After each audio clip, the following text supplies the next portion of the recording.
Welcome to Make Yoga Your Business, the podcast for yoga teachers and wellness professionals who are ready to grow a purposeful and profitable business. Grab your tea, your mat, or just some space to tune in, and let's make yoga your business.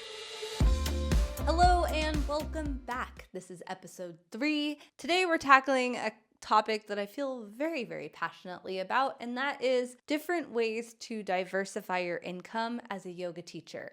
I say this with so much love in my heart, but if you are trying to make all of your money from a yoga studio, like you are relying on a yoga studio to pay your bills, to make all of your money, I'm so sorry, but you are chasing a losing strategy. You are going to most likely end up burnt out, overworked, and potentially hating your job as a yoga teacher. I don't want that for you, and I'm here to let you know there is another way. Right away, I want to get off the table that there is this misconception in the yoga world that you have to be like a yoga influencer in order to make money outside of the studio. Like you have to have some crazy big following in order to be a full-time yoga teacher.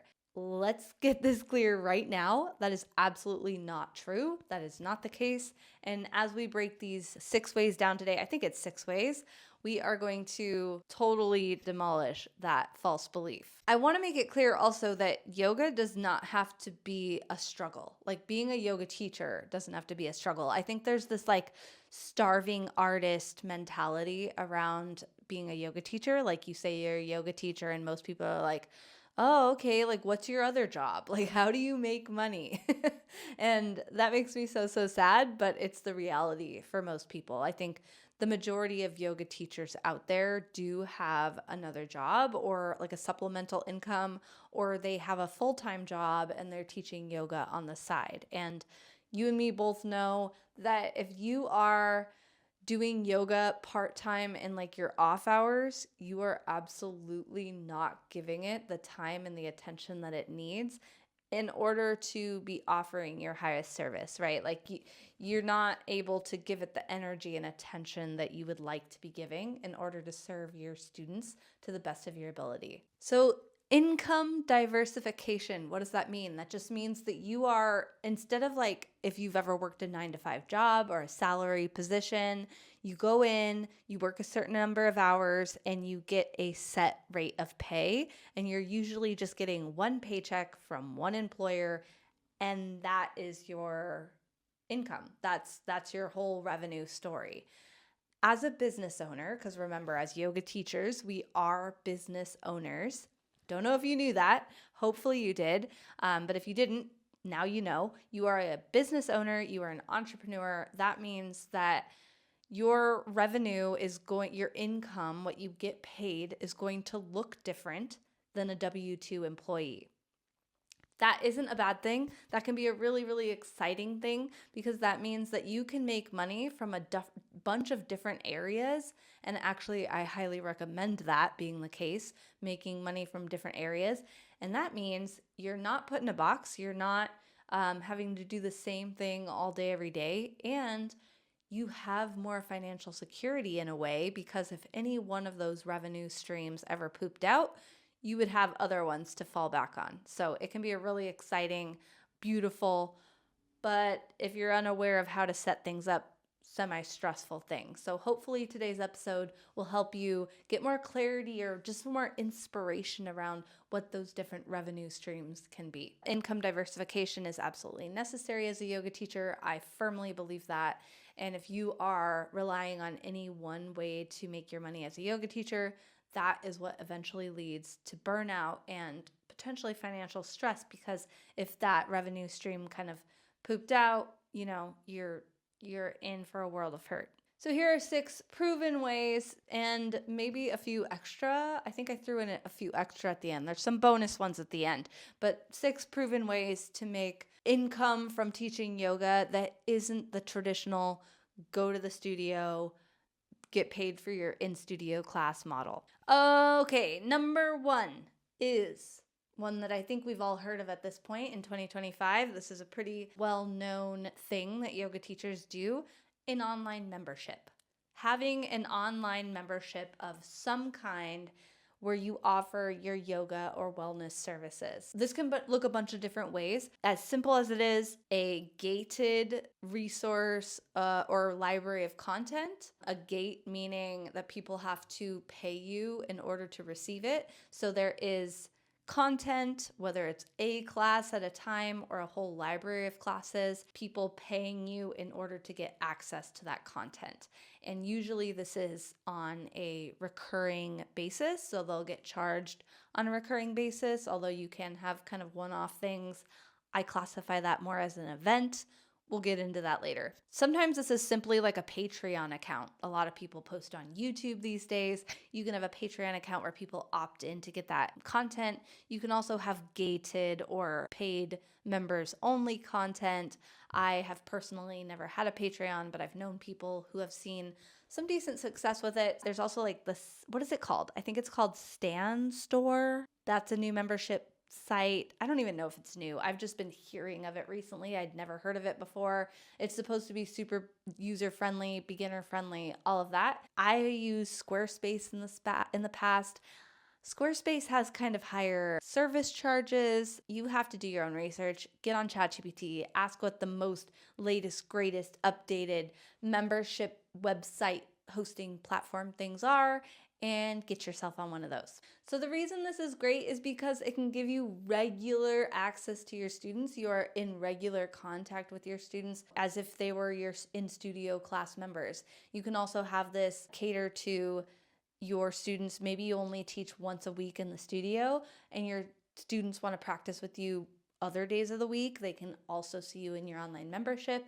Recurring revenue is a beautiful thing for a yoga teacher. Even if it's only a few $100 a month, that recurring reliable income can kind of make it feel like you're at a normal job, make you feel a little more secure. There's a ton of benefits. Some of the downsides would be now you're creating a membership. Now you kind of have to show up for people. You can't just have people paying on a recurring basis and then bail out and not create content for a few months. So I always recommend promise the most minimum amount of content possible. Like say maybe you're going to upload one class a month. You can always upload more, but if you promise more in the beginning and then you try to not offer that content, it can get messy. So anyway, moral story, number 1, online memberships. Number 2, affiliating for and working with brands. This one has got a lot of hype the last few years, and I think it's with good reason. If you have a decent in-studio following or online following, like you have people regularly viewing your content or you have really big classes, almost every big brand these days, and actually even small brands, have affiliate programs where you can sign up to be a brand representative and get paid when people purchase those products. I really love this for like you're wearing yoga pants or yoga clothes to the studio and you have a regular big classes in a studio, and students are always asking you like, where did you get that outfit? Well, here it is. And if you have like a newsletter or something where you can be kind of sharing that with your students, I highly recommend everyone have a newsletter, by the way. You can share links to your affiliate account in your newsletter. In the online world, you can do this too. Maybe you don't have huge studio classes, but you have a decent online following. You can share your affiliate partnerships with brands online. There could be 10 podcast episodes about how to work with brands specifically, all the legalities around that, what you need to be doing in order to make sure that you're following Instagram's guidelines, whatever. There's a lot of world of learning there, but luckily we have AI and you could very easily spend an afternoon and learn everything you need to learn. I do highly recommend not partnering with too many brands. You don't want to feel like that yoga teacher who's just like the sponsor for every wellness brand out there, but picking like a couple wellness products and maybe a yoga clothing brand and really shouting their name from the rooftop could be a really good thing for you. So something to play with. Another note on that, if you just work as a brand with an affiliate partnership and you're like, well, their affiliate payout's only like 5%, that's not very much. The good news is if you work with a brand and you can prove that you make affiliate sales, that will really help you if you go and pitch them for higher paid collaborations. So keep that in mind. Number 3, retreats and events. This one is near and dear to my heart. I built an entire business around yoga retreats and events, and I think that it can be a really, really powerful way to bring in a substantial amount of revenue, as well as the most powerful way, in my opinion, to build your authority, especially in your local space. What do I mean? I mean hosting workshops, day retreats, afternoon events. My specialty is hosting yoga events out in nature. And of course, retreats can be at like either local locations or international, all kinds of things. But this is where you are going to bring people together into an in-person space. I mean, you can do online events also, that's also a thing, but you can bring people together and they're gonna have a really powerful transformational experience, and they're gonna view you as their teacher with so much higher regard after that. It's when you're able to get people together in a special event setting, huge transformation happens. That's why I love this business model.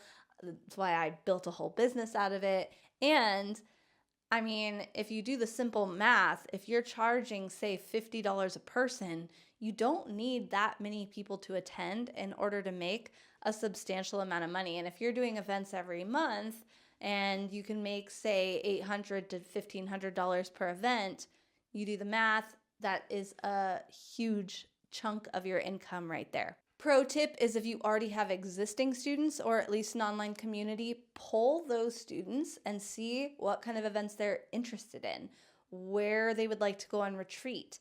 Maybe get some insight from your existing students before you just invest a bunch of money into a venue and stuff and go all in on hosting. Number 4 is start a podcast. Start a podcast. Podcasts are a beautiful way to connect with your ideal students, especially if you then want to have an online offering. You could also have a podcast that fosters your local audience and your local studentship. Starting a podcast is a way for you to talk very in depth about your niche in the yoga industry. So if you're yoga for mental health, having a podcast surrounding everything about yoga, the philosophy, the practices, and how they benefit mental health. Podcasts are a really beautiful way to create income because not only can you get paid partnerships through brands for advertising, but you can also advertise your own digital products. So your online memberships, events, retreats, all of that. Start a podcast. 5 is corporate bookings. So what do I mean by corporate bookings? Businesses who need yoga for their own special events. So I, for a couple years there, was working with larger resorts in my area to pitch myself as a yoga teacher. Hey, you're having a sales conference for 3 days. How about after lunch, before going back into the meeting, have an hour-long yoga class for your people so they can feel refreshed and renewed and ready to dive into more sales trainings. I've also offered yoga for special groups that are on retreat. They take a company retreat, things of that nature.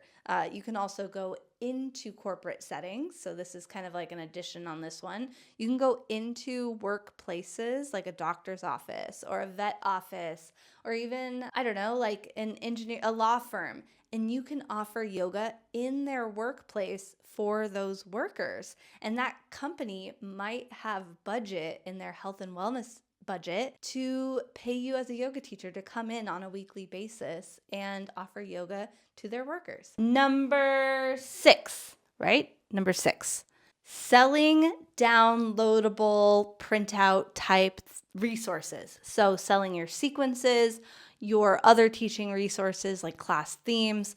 Think about it. When you were first starting out as a yoga teacher, how helpful would it have been if you could just go and purchase and download like 20 sequences that are already created and really creatively put together along with class themes so that all that heavy lifting was done for you so you could just focus on teaching. I don't see enough teachers doing this, and I love this idea. Maybe you're somebody who you're just super passionate about putting really creative, fun, dynamic vinyasa flows together. Then you can put those sequences together, put them up on Etsy along with some class themes or other resources, and sell those as a package deal. I would totally buy something like that, especially when I get in a little rut in my teaching, just so I have some inspiration, something to draw off of. I could make it my own. And for newer teachers specifically, I know this would be a huge help. Okay, I said I had some bonus. There's some bonus in here. So number 7, bonus 1, a paid Substack or newsletter. We're all already creating content, right? We're all prepping for classes, creating class themes, doing all the work that it takes to go in and find those yogic teachings and maybe telling stories from our daily life that pertain to that and weaving it into our classes.